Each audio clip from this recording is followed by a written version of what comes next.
Bismillahirrahmanirrahim. Assalamualaikum warahmatullahi wabarakatuh. Innal hamdalillah nahmaduhu wa nasta'inuhu wa nastaghfiruh wa na'udzu billahi min shururi anfusina wa min sayyiati a'malina.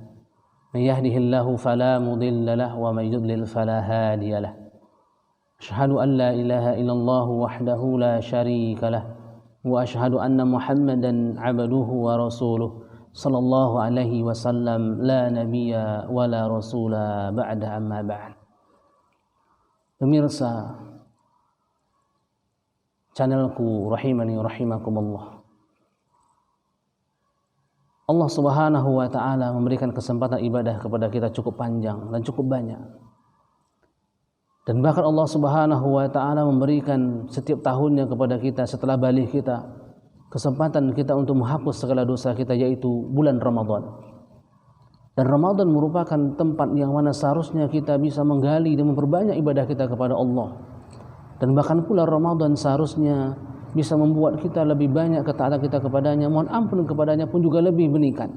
Karena dosa kita cukup banyak kepada Allah, bergelimang dosa kita setiap hari kepada Allah subhanahu wa ta'ala. Tapi ada satu kesedihan kita yang sangat luar biasa. Sangat banyak di antara kita sebagai kaum muslimin yang tidak menikmati ibadah kita. Dan semua kita seolah-olah meyakini ibadah itu kewajiban dan beban bagi diri kita. Tidak sedikit pula kita mendengarkan dari keluarga kita, anak-anak kita, sanak famili kita, orang-orang yang kita kenal, seolah-olah ibadah yang Allah berikan kepada kita itu merupakan sebuah beban yang sangat berat. Tapi ingat, pemirsa yang dimuliakan Allah rahimani wa rahimakumullah, ibadah yang Allah berikan kepada kita itu untuk kita. Allah tidak butuh dengan ibadah kita. Walaupun sedunia ini orang melaksanakan ketaatan kepada Allah, tidak ada manfaatnya kepada Allah. Dan semua manusia di dunia ini tidak taat kepada Allah, tidak ada ruginya bagi Allah subhanahu wa ta'ala. Oleh karena itu kita yang butuh ibadah tersebut. Supaya kita bernilai ketaatan kita di hadapan Allah lebih tinggi dibandingkan yang lain, nikmati ibadah kita. Salah satu atau beberapa hadis Rasulullah sallallahu alaihi wasallam kita sampaikan bagaimana Rasulullah sallallahu alaihi wasallam menikmati ibadahnya.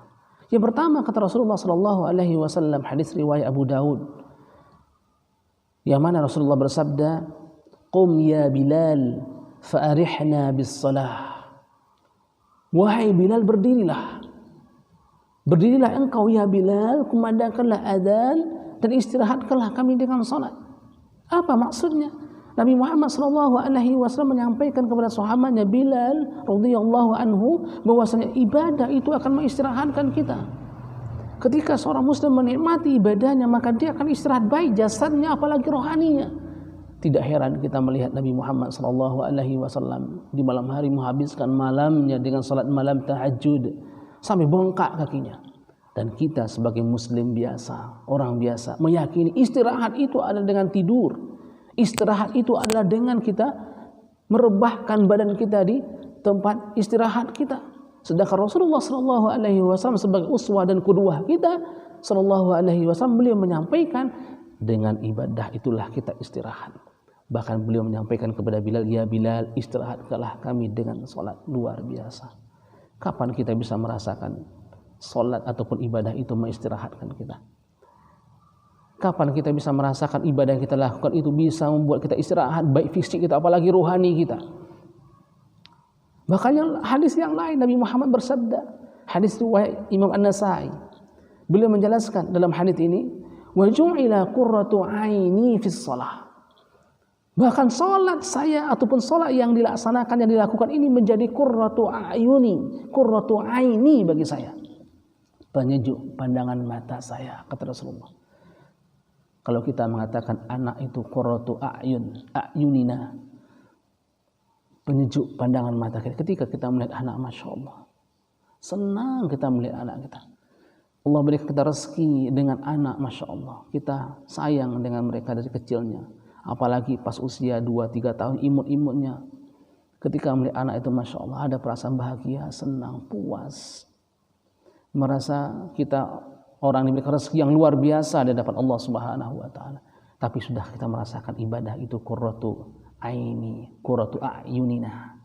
sudah kita merasakan sebagai penyejuk pandangan mata kita dengan ibadah yang kita lakukan.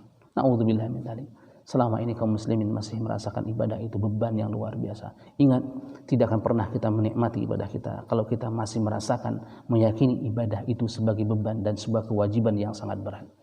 Bahkan juga Rasulullah SAW di hadis yang lain juga mengatakan, kana Nabi SAW idza hazabahu amrun shalla. Ketika Nabi Muhammad SAW ditimpa sebuah perkara, sebuah masalah, maka beliau lari kepada Allah, mengadu kepada Allah dan salat Rasulullah SAW. Sebesar apapun masalah itu. Dan kita boleh salat tanpa sebab, apalagi salat yang ada sebabnya. Maka sebagai seorang muslim yang bisa menikmati ibadah kita ini, apapun ketaatan yang kita lakukan supaya bisa kita nikmati, maka jadikanlah itu sebagai tempat kita bergantung kepada Allah. Apapun masalah hidup kita, Allah akan berikan jalan keluar untuk kita. Kesimpulan, pemirsa yang dimuliakan Allah, marilah sama-sama sisa Ramadan ini bisa kita nikmati dengan ibadah kita, dan jadikanlah ibadah itu sebagai sesuatu yang bisa mengistirahatkan tubuh kita, mengistirahatkan rohani kita. Maka dengan memahami seperti ini, insya Allah ibadah tidak akan ada sesuatu yang berat bagi kita. Seberat apapun ibadah itu akan ringan di hadapan kita selama kita menikmati ibadah tersebut. Semoga bermanfaat. Subhanaka Allahumma bihamdika asyhadu an la ilaha illa anta astaghfiruka wa atubu ilaik. Assalamualaikum warahmatullahi wabarakatuh.